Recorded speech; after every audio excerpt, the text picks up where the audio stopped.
Hello dear students, how are you. कैसे हैं आप सभी लोग। आपका वापस से स्वागत करता हूं आपके यूट्यूब चैनल भारद्वाज क्लासेस के अंदर। लास्ट वीडियो में हमने प्रेजेंट इंडेफिनिट को डिस्कस किया था और प्रेजेंट इंडेफिनिट में पॉजिटिव और नेगेटिव दो सेंटेंस को हमने डिस्कस किया था। जब एक्टिव पैसिव का टॉपिक मैं उठाऊंगा उसमें आपको मैं positive, negative, interrogative, interrogative negative यानी अफर्मेटिव, अफर्मेटिव नेगेटिव, इंट्रोगेटिव और इंट्रोगेटिव नेगेटिव, साथ में WH वर्ड वाले भी, और जितने एक्टिव पैसिव के रूल्स वगैरह हैं वो सारे अपन लोग वहां पर डिस्कस कर लेंगे। तो प्रेजेंट इंडेफिनिट का पॉजिटिव नेगेटिव अपन ने डिस्कस कर लिया। प्रेजेंट कंटिन्यूअस पे चलते हैं। प्रेजेंट कंटिन्यूअस क्या है? तो देखिए, प्रेजेंट कंटिन्यूअस की पहचान करने के लिए उसने हमें कहा कि वाक्य के अंत में क्या आएगा? रहा है, रही है, रहे हैं। क्या आएगा? रहा है, रही है, रहे हैं। जैसे उसने प्रेजेंट इंडेफिनिट में हमें बताया था कि वाक्य के अंत में ता है, ती है, ते है से वाक्य खत्म होंगे, ऐसे ही यहाँ पर वाक्य किससे खत्म होंगे? रहा है, रही है, रहे हैं से वाक्य खत्म होंगे। जैसा मैंने उसमें कहा था कि मात्राओं का कोई असर नहीं होगा, यहाँ भी मैं वही चीज बोल रहा हूँ। रहा हूँ भी आ सकता है, रही हूँ भी आ सकता है, ठीक है। तो मात्राओं का इन पर कोई असर नहीं होगा। मेन जो चीज सीखने की है कि वाक्य किससे अंत होगा, किससे एंड होगा? रहा है, रही है, रहे हैं, ठीक है। अब बात करते हैं सबसे पहले कि सर जैसे हमने प्रेजेंट इंडेफिनिट में सीखा, क्या वैसे इसका भी फॉर्मूला होता है क्या? बिल्कुल होता है। फॉर्मूले को अगर लिखने चले तो सबसे पहले फर्स्ट नंबर पे आया सब्जेक्ट। SUB मैं शॉर्ट में लिख रहा हूं, ये क्या है? सब्जेक्ट। सब्जेक्ट के बाद में हमें क्या चाहिए होगी? हेल्पिंग वर्ब चाहिए होगी। और हेल्पिंग वर्ब के रूप में प्रेजेंट कंटिन्यूअस के अंदर तीन हेल्पिंग वर्ब काम आती हैं। फर्स्ट होती है इज, सेकेंड होती है एम और ये होती है आर। थर्ड नंबर पे अगर बात करने चलें तो वहां पर हमने जब प्रेजेंट इंडेफिनिट बनाया था तो प्रेजेंट इंडेफिनिट में अपन ने पॉजिटिव सेंटेंस में थर्ड नंबर पे क्या लिखा था? वर्ब की फर्स्ट फॉर्म लिखा था। चूंकि यहाँ पर कंटिन्यूअस की बात कर रहे हैं, ये प्रोग्रेसिव सेंटेंस होते हैं। प्रेजेंट टाइम पे हाल ही के समय में जब किसी काम को आप रनिंग कर रहे होते हैं, यानी वो काम आपका चालू रहता है, आप किसी को बता रहे होते हैं, जैसे आप बोलो मैं इस काम को कर रहा हूं, यानी प्रेजेंट टाइम में आप उस काम को कर रहे हो, उस जगह पर कंटिन्यूअस का यूज लिया जाता है। और जब हम कंटिन्यूअस की वर्ब को काम में लेते हैं, यानी मेन वर्ब को काम में लेते हैं, तो वहां पर हमें क्या जोड़ना पड़ता है? ING को जोड़ना पड़ता है। ING कैसे जुड़ेगी सर? जैसे मान लीजिए प्रेजेंट इंडेफिनिट में तो अपन ने क्या लिखा था? गो। अब वहां पर तो अपना रूल सिंगुलर का भी था और प्लूरल का भी था। सिंगुलर होता था तो हम इसमें क्या जोड़ देते थे? ES। और प्लूरल लिखना होता था तो संसार की हर वर्ब क्या होती है अपने आप में? प्लूरल। बिना ES, बिना S के लिखी जाने वाली वर्ब ही क्या होगी? प्लूरल। और जैसे ही आप उसमें S या ES जोड़ देंगे वो क्या बन जाएगी? सिंगुलर। तो यहाँ पर जब कंटिन्यूअस की बात कर रहे हैं, अब कंटिन्यूअस की बात कर रहे हैं तो इसमें हमें क्या जोड़ना पड़ेगा? ING। क्या सर S और ES का नियम यहाँ भी लागू होगा क्या? बिल्कुल नहीं होगा। S और ES का नियम सिर्फ किस में लागू होगा? प्रेजेंट इंडेफिनिट में। वो भी कब? जब हमारा सब्जेक्ट क्या हो? ही, शी, इट, नेम सिंगुलर और पॉजिटिव सेंटेंस हो। नेगेटिव पर भी S और ES का नियम लागू प्रेजेंट इंडेफिनिट में नहीं होगा। तो कंटिन्यूअस की बात करने चले, कंटिन्यूअस में वर्ब की फर्स्ट फॉर्म के साथ में हमने क्या लगाया? ING।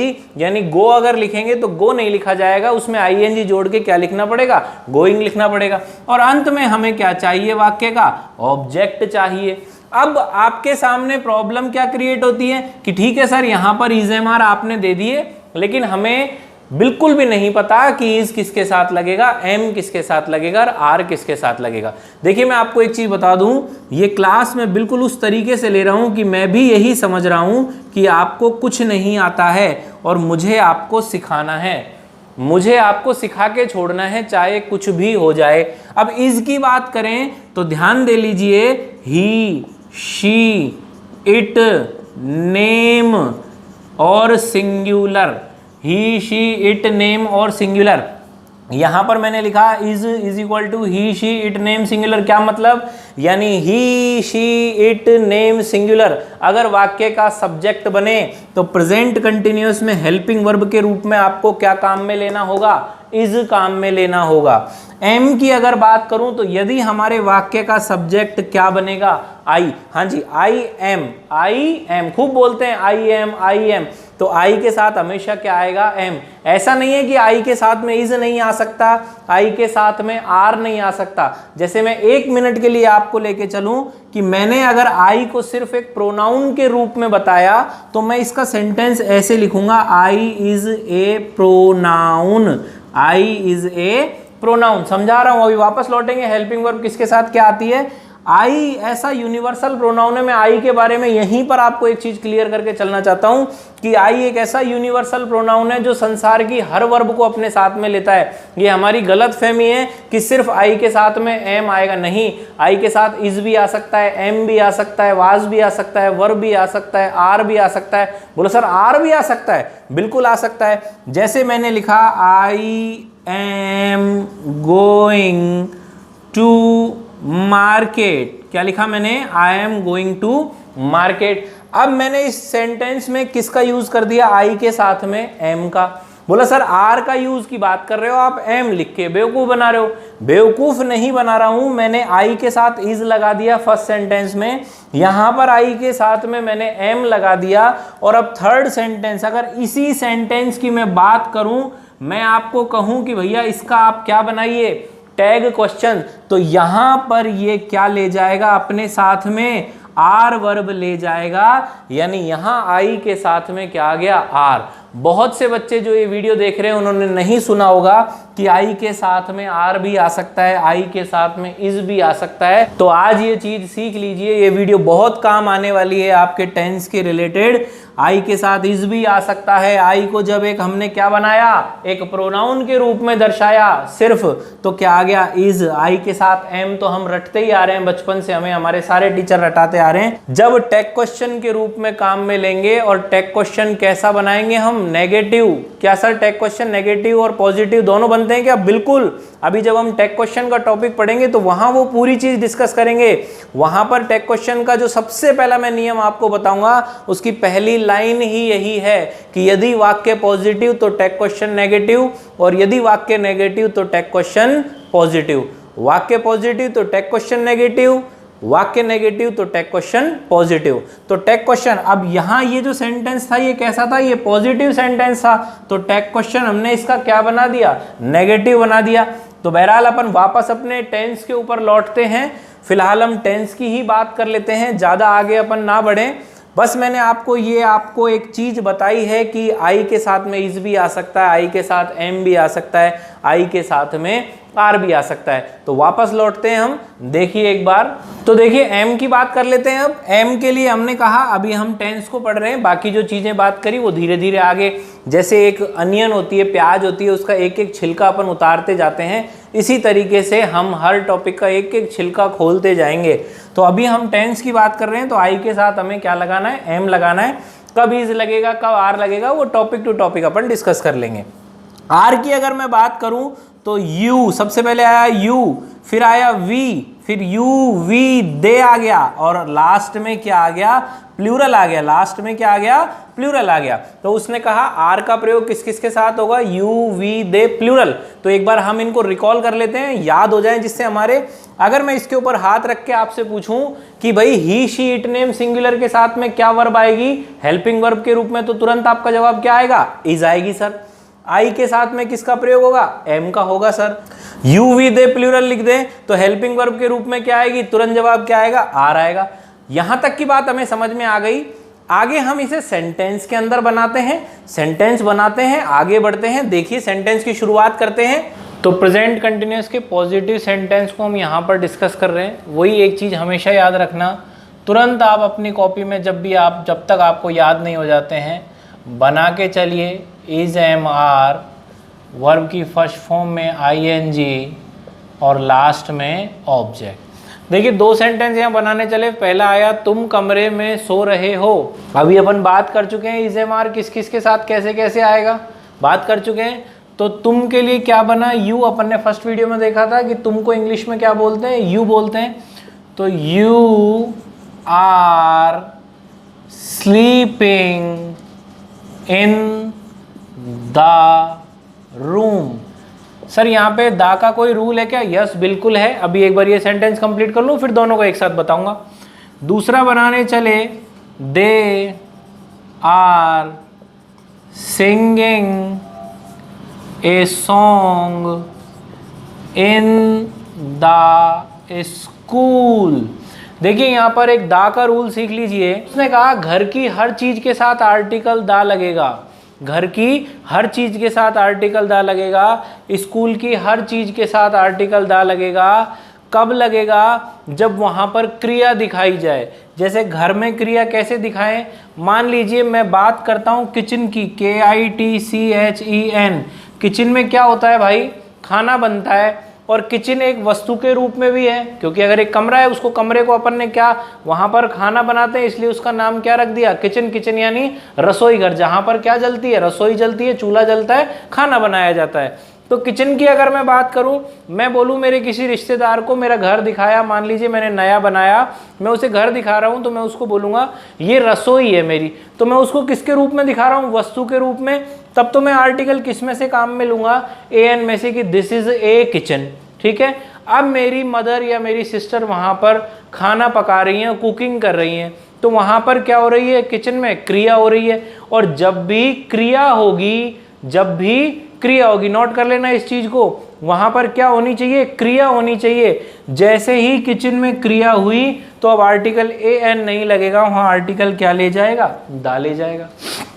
आप रूम में बैठे हैं, कोई दिक्कत नहीं है, बैठे हैं तो बैठ के भी कुछ ना कुछ तो कर ही रहे होंगे, या तो बात कर रहे होंगे, बात करने में भी क्रिया हो रही है, या खाना खा रहे होंगे बैठ के, खाना खाने में भी क्रिया हो रही है, या बैठ के टेलीविज़न देख रहे होंगे, टेलीविज़न देखने में भी क्रिया हो रही है। तो कहने का मतलब अगर घर की हर चीज़ के साथ आर्टिकल दा लगाएंगे तो उस कंडीशन में लगाएंगे जब वहाँ पर क्या हो? क्रिया हो। जैसे आपने बोला कि मैं कमरे में टीवी देख रहा हूं, कि I am watching television in the room. अब इन द रूम, रूम कहाँ है? घर के अंदर है। तो घर की हर चीज के साथ हम क्या बोल रहे हैं? आर्टिकल दा लगाएंगे।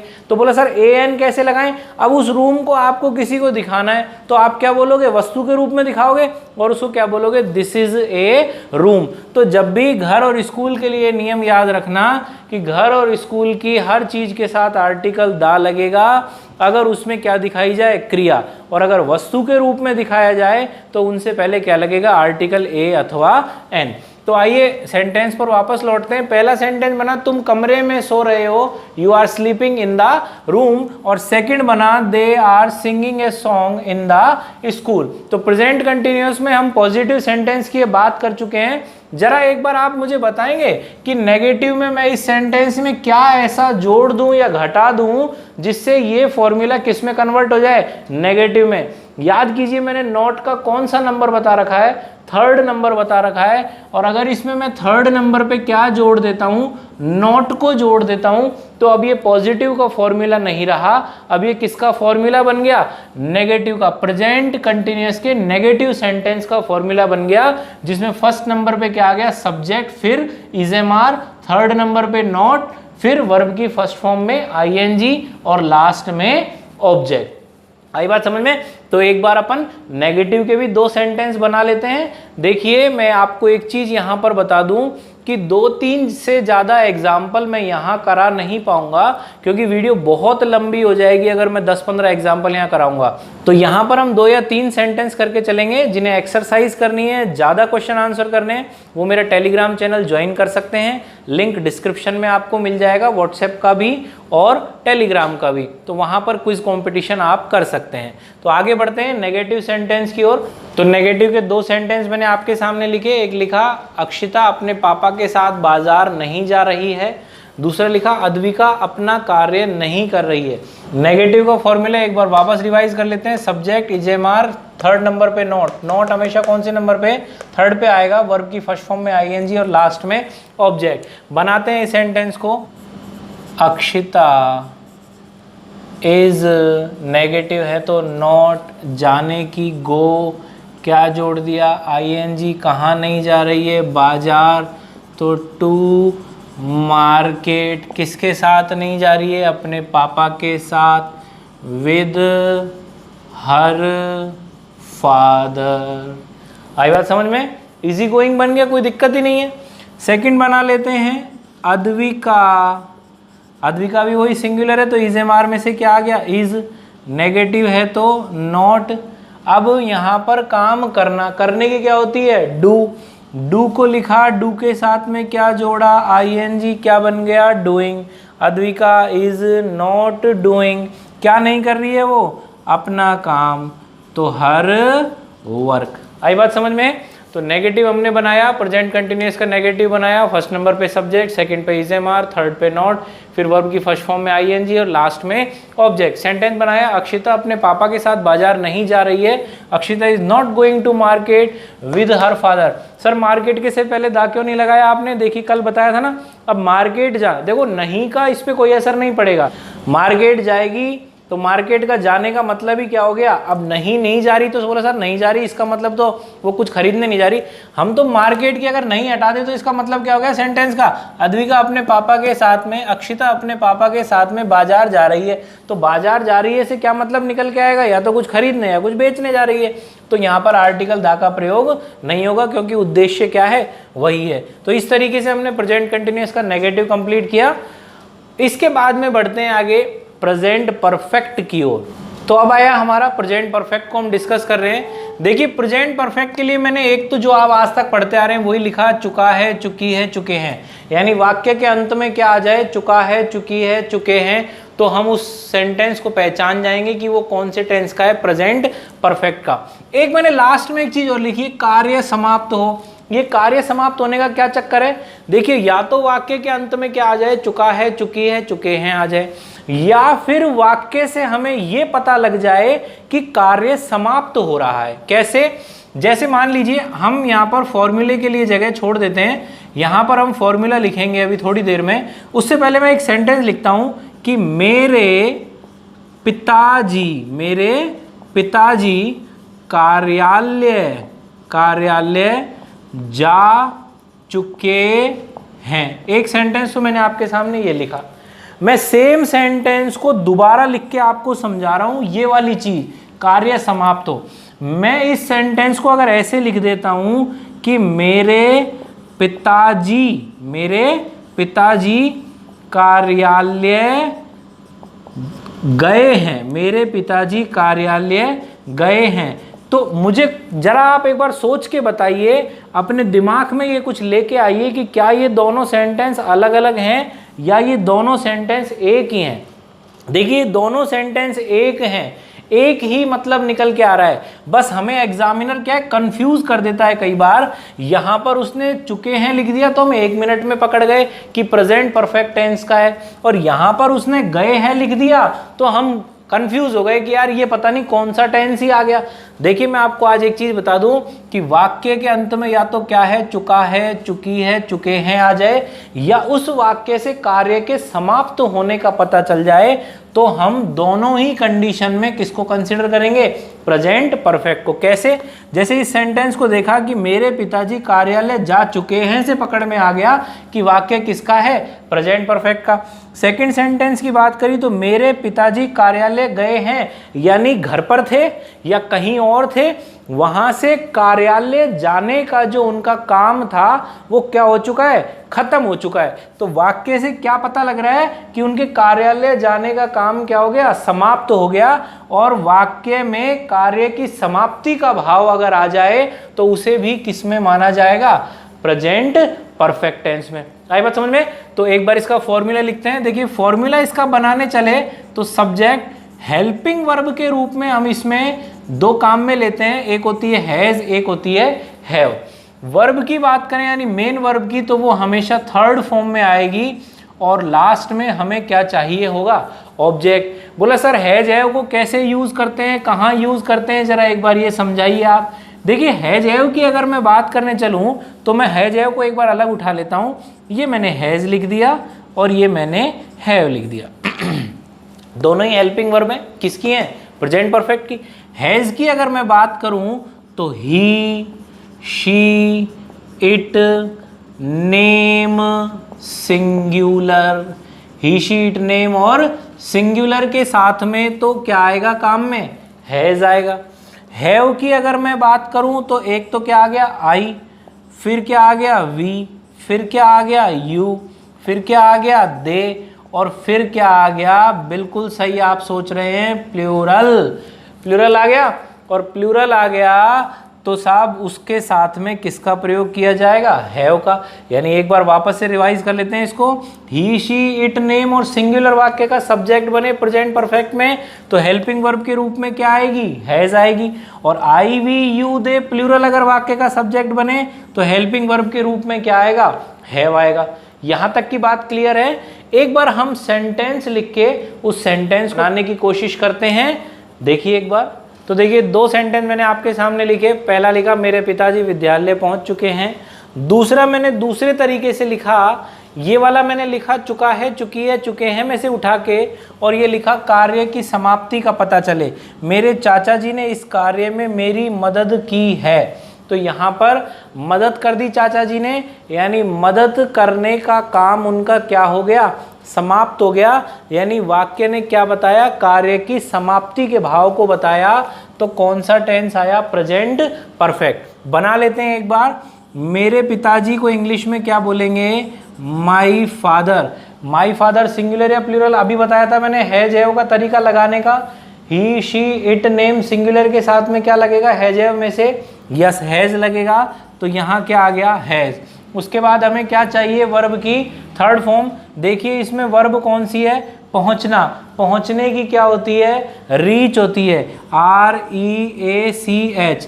वाक्य की थर्ड फॉर्म चाहिए वर्ब की, हमें वर्ब की थर्ड फॉर्म चाहिए तो क्या लगाएंगे, ED लगाएंगे। माई फादर हैज रीच्ड, कहाँ पहुंच चुके हैं, विद्यालय, तो क्या लिख देंगे, टू स्कूल। सर दा नहीं लगाओगे क्या, यार वो स्कूल जा रहे हैं, इसका मतलब स्कूल में वो पढ़ाते होंगे, है ना, स्कूल में टीचर होंगे। तो स्कूल जाने का काम, स्कूल किसके लिए, पढ़ने और पढ़ाने के लिए बना हुआ है। तो वहां पर वो my father has reached to school लिखेगा, ना कि my father has reached to the school. आई बात समझ में। दूसरे की बात करते हैं, मेरे चाचा जी ने इस कार्य में मेरी मदद की है, तो मेरे चाचा जी का क्या हो गया, माई अंकल, वही सिंगुलर है तो क्या लिख दिया, हैज। My uncle has. अब यहाँ पर वर्ब क्या है, मदद करना। मदद की क्या होती है, हेल्प होती है। थर्ड फॉर्म बनाई तो क्या लगा दिया, ED लगा दिया। यानी वर्ब क्या आ गई अब थर्ड फॉर्म के रूप में, हेल्प्ड आ गई। माई अंकल हैज हेल्प्ड, अब किसकी मदद कर रहे हैं वो, मेरी। माई अंकल हैज हेल्प्ड मी, किस में मदद करी है उन्होंने, कोई ना कोई काम करवाया था उसमें मदद करी है। तो इस कार्य में, इन दिस वर्क। बहुत आराम से दोनों सेंटेंस बन गए। पहला बना my father has reached to school, और दूसरा बना my uncle has helped me in this work. तो प्रेजेंट परफेक्ट में पॉजिटिव की हम बात कर चुके हैं। नेगेटिव के लिए बिल्कुल वही चीज याद रखिए, नॉट कौन से नंबर पे आएगा, थर्ड नंबर पे। यानी अगर मैं यहीं पर इसको आपको बनाना सिखाना चाहूं तो नॉट यहां पर लगा दूंगा, और नॉट यहां पर लगाने से ये फॉर्मूला पॉजिटिव का नहीं रहेगा, किसका बन जाएगा, नेगेटिव का बन जाएगा। तो आइए एक बार इसको पूरे को क्लियर करके और वापस से अब नेगेटिव के सेंटेंस बना लेते हैं। देखिए ध्यान से एक बार नेगेटिव का फॉर्मूला दोबारा देख लेते हैं। सब्जेक्ट प्लस हैज है, थर्ड नंबर पे देखो नॉट आ गया, फिर वर्ब की थर्ड फॉर्म और लास्ट में ऑब्जेक्ट। 2 सेंटेंस आए, हम उद्यान में कुछ गड्ढे नहीं खोद चुके हैं और सीता राम को एक पत्र नहीं भेज चुकी है। आइए बनाते हैं एक बार। हम की क्या होती है, वी। हैज हैव में से क्या चलेगा, हैव आएगा, थर्ड नंबर पे नॉट आएगा। फिर हम किसको ढूंढेंगे, वर्ब को। वर्ब क्या है इसमें, खोदना। खोदने की क्या होती है, डिग। डिग की थर्ड फॉर्म क्या होती है, डग। इसमें वर्ब क्या आई, डिग आ गई, और डिग की थर्ड फॉर्म क्या होती है, dug, DUG, dug. We have not dug. अब हम क्या नहीं खोद चुके हैं, कुछ गड्ढे, तो सम होल्स। क्या आ गया, सम होल्स। कहाँ नहीं खोद चुके, उद्यान में, तो इन द, और फिर लास्ट में क्या आ जाएगा, garden, in the garden. Second बनाने चले, सीता राम को एक पत्र नहीं भेज चुकी है। भेजने की वर्ब क्या होती है, सेंड होती है, SEND। ऐसे एंडी मत कर देना, वो मिट्टी होती है, सैंड। दोनों सैंड ही बोले जाते हैं, वो सैंड मिट्टी है और ये SEND वर्ब है। ठीक है भाई, तो वहां पर सैंड। अब सैंड की थर्ड फॉर्म क्या होती है, सैंड, सेंट, सेंट। बनाते हैं इसको। सीता सीता के साथ में एजेव में से क्या आएगा, has Sita has not Saint, क्या नहीं भेज चुकी है, ए लेटर, किसको, राम को। Sita has not sent a letter to Ram. कौन बताएगा, एक बार दिमाग लगा के बताने की कोशिश करो, अगर कमेंट सेक्शन में बता सकते हो तो, कि टू यहाँ पर क्यों लगाया, बिना पिछली वीडियो देखे कमेंट करना कि यहाँ पर टू क्यों लगाया। मैंने लास्ट वीडियो में बताया था कि मिलन के भाव को, अब सीता ने यहाँ से पत्र किसको भेजा, राम को, तो पत्र किससे जाकर मिलेगा, राम से, यानी मिलन के भाव बताने के लिए क्या आती है, प्रीपोजिशन टू। तो यहाँ पर हमने प्रेजेंट परफेक्ट का पॉजिटिव भी डिस्कस कर लिया, नेगेटिव भी डिस्कस कर लिया। आगे बढ़ते हैं, प्रेजेंट परफेक्ट कंटिन्यूअस सबसे इंपॉर्टेंट है प्रेजेंट टेंस में। वैसे तो सारे ही इंपॉर्टेंट है, लेकिन बहुत बड़ा नियम यहाँ सीखने को मिलेगा जिसे सिंस 4 का नियम कहा जाता है। तो आगे बढ़ते हैं प्रेजेंट परफेक्ट कंटिन्यूअस पे। तो अब प्रेजेंट परफेक्ट कंटिन्यूअस को हम डिस्कस कर रहे हैं। देखिए इसमें सिंस और 4 का सबसे बड़ा नियम आपको सीखने को मिलेगा, ध्यान से देखिएगा और ध्यान से समझिएगा। देखिए प्रेजेंट परफेक्ट कंटिन्यूअस की सबसे पहले हम पहचान कर लें। उसने कहा वाक्य के अंत में रहा है, रही है और रहे हैं शब्द का प्रयोग होगा। वाक्य के अंत में क्या क्या आएगा, रहा है, रही है, रहे हैं। बोला सर ये तो कंटिन्यूअस में हमने पढ़ा था, प्रेजेंट कंटिन्यूअस में। यार देखिए यहाँ पर हम कंटिन्यूअस और परफेक्ट को साथ मिला के पढ़ रहे हैं, कंटिन्यूअस और परफेक्ट को साथ मिला के पढ़ रहे हैं, यानी प्रेजेंट परफेक्ट कंटिन्यूअस को पढ़ रहे हैं। तो यहाँ इसने कहा कि वाक्य के अंत में रहा है, रही है, रहे हैं शब्द का प्रयोग होगा, तथा वाक्य के मध्य में, मिडिल से, मध्य में से, एक ये मैं इसको इन्वर्टेड कोमा में लिख रहा हूँ, मध्य में से शब्द के साथ टाइम का पता चलेगा, टाइम का पता चलेगा। जैसे 2 घंटे से, 2 बजे से, जनवरी से, 5 महीने से, 1997 से, 50 साल से, सुबह से, शाम से, रात से, दोपहर से, कल से, आज से, है ना। ये सारा क्या है, बीच में देखो हर मैंने जो भी मैंने बोला उसमें सब में क्या आ रहा है, से आ रहा है। और से के साथ में मैं किसको जोड़ रहा हूँ, टाइम को जोड़ रहा हूँ। से के साथ में क्या जुड़ेगा, टाइम जुड़ेगा। तो इसने कहा प्रेजेंट परफेक्ट कंटिन्यूअस की पहचान के लिए उसने कहा कि वाक्य के अंत में रहा है, रही है, रहे हैं शब्द का प्रयोग हो, या वाक्य के मध्य में से शब्द के साथ किसका पता चले, टाइम का पता चले, तो उसे क्या माना जाएगा, उस सेंटेंस को किस तरीके से पहचानेंगे कि वो कौन सा होगा, प्रेजेंट परफेक्ट कंटिन्यूअस। अब इसका फॉर्मूला एक बार देख लेते हैं क्या बनेगा।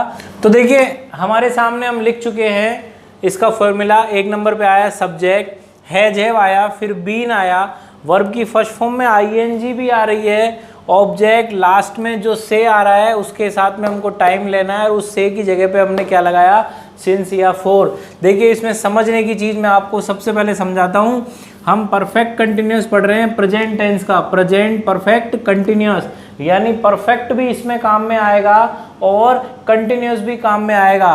कंटिन्यूअस में हमने क्या पढ़ा था कि वर्ब की फर्स्ट फॉर्म में क्या जुड़ती है, आईएनजी जुड़ती है, और परफेक्ट में हमने पढ़ा था कि वर्ब की कौन सी फॉर्म आती है, थर्ड फॉर्म आती है। अब देखिए हैज हैव तो यहाँ पर आ गया, मान लिया ठीक है सर, हेल्पिंग वर्ब के रूप में हैज हैव आ गया। इस बीन का क्या चक्कर है, और इस वर्ब की फर्स्ट फॉर्म में आईएनजी, ये दोनों एक साथ कैसे आ रहे हैं। देखिए अगर मैं बी की बात करूं तो बी वर्ब होती है, बी क्या होती है, वर्ब होती है, और इसी की थर्ड फॉर्म क्या है, ये बीन है। तो हैज हैव के साथ में वर्ब की थर्ड फॉर्म आती है, क्योंकि सबसे पहले क्या आया, प्रेजेंट परफेक्ट आया, कंटिन्यूअस लास्ट में लिखा हुआ है ना भाई, परफेक्ट के बाद में कंटिन्यूअस है। उसी फॉर्मेट में इसने फॉर्मूला तैयार किया। पहले इसने अगर इस फॉर्मूले की अगर अपन बात करें तो ये subject plus has have plus verb की थर्ड फॉर्म है। बोले नहीं सर ये तो बीन है। भैया ये बी की थर्ड फॉर्म है, बीन, बी की थर्ड फॉर्म क्या है, बीन। अब उसके बाद में उसको कंटिन्यूअस काम में लेना है, तो कंटिन्यूअस बोला, कंटिन्यूअस काम में लेने के लिए यहाँ पे वर्ब की फर्स्ट फॉर्म में आईएनजी लगाइए क्या, हाँ, क्योंकि ऑलरेडी वो यहाँ पर परफेक्ट का फॉर्मूला तो लिख चुका है। अब उसको कंटिन्यूअस काम में लेना है, तो उसने यहाँ क्या लिख दिया, वर्ब की फर्स्ट फॉर्म में आईएनजी, उसके बाद में ऑब्जेक्ट आएगा, सिंस 4 के साथ में अंत में क्या आएगा, टाइम आएगा। अब इसको बनाने से पहले हमारे सामने जो सबसे बड़ी समस्या जो आएगी वो किसकी आएगी, सिंस और फोर की आएगी, क्योंकि सबसे ज़्यादा गलती जो हम करते हैं ना वो सिंस और फोर को भरने में करते हैं। तो पहले मैं आपको सिंस फोर समझा रहा हूँ, उसके बाद में हम इसका सेंटेंस बनाएंगे। तो सिंस फोर की मैं कुछ एक डिटेल लिख रहा हूँ या कुछ वर्ड के साथ में, उसको आप अपनी कॉपी में नोटबुक में नोट कर लीजिएगा। तो देखिए सिंस के अपन ने कुछ शब्द लिखे, morning, evening, afternoon, night, midnight, today, tomorrow, yesterday. इनके साथ में हमेशा क्या आएगा, सिंस का प्रयोग किया जाएगा। Morning, evening, afternoon, night, midnight, today, tomorrow, yesterday, इनके साथ में क्या आएगा, सिंस आएगा। तो एक तो ये शब्द हो गए कि जिनके साथ में देखते ही अपने को क्या लगाना है, सिंस। इसी के अगर मैं दूसरे पार्ट की बात करूं तो एक चीज़ आप ध्यान रखना, जब कोई समय दिया गया हो तो समय जब देंगे तो उसकी कोई ना कोई अवधि होगी, किसी ना किसी एक लिमिटेड टाइम पीरियड में वो कंप्लीट होगा। तो उसने कहा जब कार्य के होने की अवधि को, जब कार्य के होने की अवधि को जानने के लिए काउंट करना पड़े, जब टाइम को जानने के लिए, जब टाइम को जानने के लिए, टाइम को क्या करना है, अपने को पता करना है, टाइम का एड्रेस करना है। तो टाइम को पता करने के लिए क्या करने की जरूरत पड़े, काउंट करने की जरूरत पड़े, टाइम को काउंट करने की जरूरत पड़े। कैसे, जैसे मैं बोलूं 2 बजे से तेरा इंतजार कर रहा हूं, तो 2 बजे से लेके अब तक का जो समय है वो मुझे काउंट करना पड़ेगा। मैं जनवरी से तेरी राह देख रहा हूं, तो जनवरी से लेके आज तक का मुझे टाइम काउंट करना पड़ेगा। मैं सन 2002 से तेरा इंतजार कर रहा हूं, तो सन 2002 से लेके आज तक का टाइम क्या करना पड़ेगा, काउंट करना पड़ेगा। मैं सोमवार से तेरा इंतजार कर रहा हूं, तो मंडे से लेके आज तक का जो टाइम है वो काउंट करना पड़ेगा। तो इसने कहा जब टाइम को क्या करना पड़े, काउंट करना पड़े, यानी गिनने की जरूरत पड़े, तब तो क्या आएगा, सिंस। दूसरी कंडीशन में जब morning, evening, afternoon, night, midnight, today, tomorrow और यस्टरडे, जब इनकी बात हो, यानी सुबह की बात हो, मैं सुबह से तेरा इंतजार कर रहा हूँ, मैं शाम से तेरा इंतजार कर रहा हूँ, मैं दोपहर से तेरा इंतजार कर रहा हूँ, मैं रात्रि से तेरा इंतजार कर रहा हूँ, मैं मध्य रात्रि से तेरा इंतजार कर रहा हूँ, मैं आज से सोच रहा हूँ। तो कहने का मतलब मेरा ये है कि morning, evening, afternoon, night, midnight, today, tomorrow, yesterday, और इसके अलावा जब समय को क्या करना पड़े, काउंट करना पड़े, गिनना पड़े, तो किसका प्रयोग किया जाएगा, सिंस का। 4 की बात कर लेते हैं। देखिए 4 के लिए इसने कहा, यहाँ तो इसने बोल दिया टाइम को क्या करना पड़े, काउंट करना पड़े। 4 में जो टाइम है उसे काउंट नहीं करना पड़ेगा, 4 में टाइम को काउंट नहीं किया जाएगा। फिर क्या करेंगे, सेंटेंस पढ़ते ही सेंटेंस इटसेल्फ रिवील, खुद वो प्रकट करेगा कि ये मेरा टाइम दिया हुआ है और यही टाइम आपको समझना है। कैसे, जैसे 4 की अगर बात करें तो वहाँ 4 में टाइम को काउंट नहीं करना पड़ेगा, सेंटेंस खुद ब खुद बताएगा कि वहाँ कितने समय की बात हो रही है। जैसे मैं बोलूँ मैं 2 घंटे से तेरा इंतजार कर रहा हूँ, क्या गिनना पड़ा क्या मुझे, 2 घंटा अपने आप आ गया। मैं बोलूँ मैं 15 साल से तेरा इंतजार कर रहा हूँ, अपने आप पता लग गया 15 साल का टाइम आ गया। मैं 5 दिन से तेरी राह देख रहा हूँ, तो 5 दिन का समय आ गया। यानी 4 में उसने कहा कि टाइम को गिनने की ज़रूरत नहीं पड़ेगी, वाक्य पढ़ते ही किसका पता चल जाएगा, टाइम का पता चल जाएगा। और जब समय को गिनने की ज़रूरत ना पड़े, वाक्य पढ़ते ही उसके समय का पता चल जाए, तो उस जगह पर किसका प्रयोग करेंगे, 4 का प्रयोग किया जाएगा। तो ये सिंस और 4 की बात थी। अब एक बार हम इसके सेंटेंस बना के देख लेते हैं, पॉजिटिव भी और नेगेटिव भी। आइए आगे बढ़ते हैं।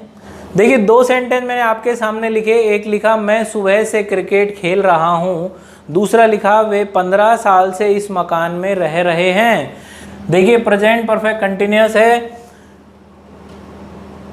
वाक्य के अंत में रहा है, रही है, रहे हैं आ जाएं, और वाक्य के मध्य में से शब्द के साथ समय का पता चल जाए। से के साथ में समय आ रहा है, से के साथ में समय आ रहा है, यानी कौन सा टेंस है, प्रेजेंट परफेक्ट कंटिन्यूअस, यानी सिंस 4 वाला। सिंस 4 में से सिंस लग सकता है या 4 लग सकता है, दोनों सेंटेंस में, या दोनों में हो सकता है सिंस लगे या हो सकता है दोनों में 4 लगे। तो एक बार बनाते हैं, फर्स्ट सेंटेंस को डिस्कस करने चले। पहले फॉर्मूला देखा, subject plus has have, been verb की फर्स्ट फॉर्म में आईएनजी, ऑब्जेक्ट सिंस फोर के साथ में टाइम। बनाते हैं, मैं को बदला आई में, हैज हैव में से क्या लगाया, हैव लगाया, फिर हमें क्या चाहिए, बीन लगाया हमने, बीन कोई चेंज नहीं होगा भाई, एज इट इज बीन जैसा देखा, बीन को बीन ही लिखना पड़ेगा। फिर हमने वर्ब ढूंढी खेलना, खेलने की क्या होती है, प्ले के अंदर क्या जोड़ दिया, आईएनजी, क्या बन गया, प्लेइंग। फिर हमने ऑब्जेक्ट देखा, आई हैव बीन प्लेइंग, क्या खेल रहा है वो, क्रिकेट, CRICKET। अब बात करते हैं समय की, सिंस फोर के साथ समय लगाना है, तो यहाँ पर क्या आ रहा है, सुबह से, अभी मैंने वर्ड लिखे थे morning, evening, afternoon, night, midnight, today, tomorrow, yesterday, इनके साथ हमेशा क्या आएगा, सिंस आएगा। यानी कि यहाँ पर मैं लिखने चला तो SINCE और सुबह की बात हो रही है तो क्या आ जाएगा, मॉर्निंग आ जाएगा। पहला सेंटेंस बन चुका है हमारे सामने। दूसरे सेंटेंस की बात करें, ए को किस में बदला, दे में, हैज हैव में से क्या लगाया, हैव लगाया, बीन एज इट इज लगा दिया, वर्ब ढूंढी तो क्या मिला, रहना, रहने की लिव होती है, आईएनजी जोड़ के क्या बना दिया, लिविंग बना दिया। कहाँ रह रहे हैं, इस मकान में, तो in this house, in this house आ गया। क्या समय दे रखा है, क्या यस दे रखा है, 15 साल से। क्या इस सेंटेंस में समय को जानने के लिए काउंट करने की जरूरत पड़ रही है, क्या नहीं पड़ रही, सेंटेंस खुद बता रहा है कि मैं 15 साल से इस मकान में रह रहा हूं, है ना। अपने आप जब पता लग जाए, सेंटेंस पढ़ते ही समय का पता चल जाए तो सिंस नहीं आएगा, फिर क्या आएगा, फॉर 15 ईयर्स, क्या आ जाएगा, फॉर 15 ईयर्स। तो दोनों सेंटेंस आपके सामने बन चुके हैं। फर्स्ट लिखा था हमने, मैं सुबह से क्रिकेट खेल रहा हूँ, I have been playing cricket since morning. Morning के साथ सिंस क्यों लगाया, क्योंकि अभी हमने शब्द याद करे थे, morning, evening, afternoon, night, midnight, today, tomorrow, yesterday के साथ में क्या आएगा, सिंस। दूसरा आया, वे 15 साल से इस मकान में रह रहे हैं, इसके साथ में हमने फॉर को यूज़ किया। क्यों, क्योंकि हमें अभी प्रेजेंट परफेक्ट कंटिन्यूअस में ग्रामर ने एक रूल सिखाया कि जब समय को जानने के लिए गिनने की ज़रूरत ना पड़े, वाक्य पढ़ते ही समय का पता चल जाए, तो उसमें सिंस नहीं लगेगा, उसमें क्या लगेगा, फॉर लगेगा। तो ये प्रेजेंट परफेक्ट कंटिन्यूअस का पॉजिटिव सेंटेंस था। नेगेटिव डिस्कस कर लेते हैं, एक बार यहीं पर देखते हैं। नेगेटिव बनाने के लिए हमें क्या करना पड़ेगा, थर्ड नंबर पे क्या लगाना पड़ेगा, नॉट लगाना पड़ेगा। तो इसको क्लियर करके आगे बढ़ते हैं और नेगेटिव के दो सेंटेंस यहाँ पर डिस्कस कर लेते हैं। तो देखिए, प्रेजेंट परफेक्ट कंटिन्यूअस का नेगेटिव हम डिस्कस कर रहे हैं। फर्स्ट नंबर पे सब्जेक्ट, सेकंड पे हैज हैव, थर्ड पे नॉट, फिर बीन वर्ब की फर्स्ट फॉर्म में आईएनजी, ऑब्जेक्ट और सिंस फोर के साथ में टाइम। वापस से मैं सिंस फोर को एक बार समझा रहा हूँ। सिंस कब काम आएगा, जब या तो समय को क्या करना पड़े, काउंट करना पड़े। जब सेंटेंस में टाइम को जानने के लिए गिनने की ज़रूरत पड़े तो क्या आएगा, सिंस। या morning, evening, afternoon, night, midnight, today, tomorrow, yesterday के साथ में क्या आएगा, सिंस आएगा। और जब सेंटेंस पढ़ते ही समय का पता चल जाए, यानी समय को जानने के लिए गिनने की ज़रूरत ना पड़े, तो क्या आएगा, फोर आएगा। आइए एक बार नेगेटिव भी इसका बना लेते हैं। पहले सेंटेंस को बनाने चले तो फर्स्ट में वह को किस में बदला हमने, ही में। ही के साथ हैज हैव में से क्या आया, हैज़ आ गया। उसके बाद में नेगेटिव है तो नॉट आ गया थर्ड नंबर पे। फिर बीन लगाया हमने। बीन लगाने के बाद हमें वर्ब चाहिए और इसमें वर्ब देखने चले तो इंतज़ार करना। इंतज़ार का मतलब क्या हो गया, वेट करना। और वेट के साथ में हमने क्या जोड़ दिया, आईएनजी। किसका इंतज़ार, मेरा, वेटिंग मी। अब साहब सेंटेंस को और पढ़ा, वह 2 बजे से मेरा इंतज़ार नहीं कर रहा है। He has not been waiting me. कब से, 2 बजे से। समय को जानने के लिए गिनना पड़ रहा है क्या, यस 2 बजे से। अभी 4 या 5 या 3 कुछ तो बज रहा होगा ना, तो 3, 4, 5, 6 गिनना पड़ा। और गिनना पड़ेगा तो क्या लगेगा, सिंस लगेगा। और सिंस क्या आ जाएगा, सिंस 2 o'clock आ जाएगा। ये हमारा पहला सेंटेंस बन के तैयार हो गया है। दूसरा सेंटेंस देखते हैं। तुम 5 दिन से इस काम में मेरी मदद कर रहे हो। बनाते हैं। तुमको किस में बदला अपन ने, यू में। यू के साथ हैज हैव में से क्या लगाया, हैव। नेगेटिव है तो नॉट। नॉट के बाद में क्या लगाया, बीन लगाया, वर्ब ढूंढने चले, इसमें तो क्या आया, मदद, मदद की क्या होती है, हेल्प होती है, हेल्प में क्या जोड़ा, आईएनजी, तो क्या हो गया, हेल्पिंग। किसकी मदद, मेरी मदद, हेल्पिंग मी, किसमें, इस काम में, helping me in this work. और उसके बाद में हमने समय को देखा, समय क्या आया यहाँ पे, 5 दिन से। 5 दिन से क्या गिनना पड़ रहा है क्या हमें, 1 2 3 4 5, नहीं, खुद नहीं बता दिया कि वो कितने दिन से मदद नहीं कर रहा है, 5 दिन से। और जब समय खुद पता लगा दे सेंटेंस, तो क्या आएगा, 4, और 4 के साथ में क्या आ जाएगा, 5 डेज। तो यहाँ पर हमने प्रेजेंट परफेक्ट कंटिन्यूअस के नेगेटिव को भी डिस्कस कर लिया है। तो आज हमने प्रेजेंट टेंस कंप्लीट किया। प्रेजेंट टेंस में अभी एरर की बात नहीं कर रहा हूँ कि correct form of the verb के जो रूल हैं कि सर प्रेजेंट में अलग चलते हैं, पास्ट में अलग चलते हैं, बिल्कुल चलते हैं। अभी मैं सिर्फ आपको हिंदी से इंग्लिश बनाना सिखा रहा हूँ, वो भी 2 ही उठा के सिखा रहा हूँ, एक पॉजिटिव और एक नेगेटिव। तो प्रेजेंट इंडेफिनिट को हमने फर्स्ट वीडियो में डिस्कस किया था। आज हमने प्रेजेंट कंटिन्यूअस, प्रेजेंट परफेक्ट और प्रेजेंट परफेक्ट कंटिन्यूअस को डिस्कस किया है। आगे वाली वीडियो में हम पास्ट को डिस्कस करेंगे। तब तक बने रहिए, वीडियो को लगातार देखते रहिए, लाइक कीजिए, कमेंट कीजिए, शेयर कीजिए और हमारे चैनल को सब्सक्राइब कीजिए। बहुत बहुत धन्यवाद। जिन्हें क्विज ज्वाइन करनी हो वो डिस्क्रिप्शन में जो लिंक दिया हुआ है टेलीग्राम चैनल का, उस पर क्लिक करके आप क्विज वाला कंपटीशन ज्वाइन कर सकते हैं। बहुत बहुत धन्यवाद। नमस्कार।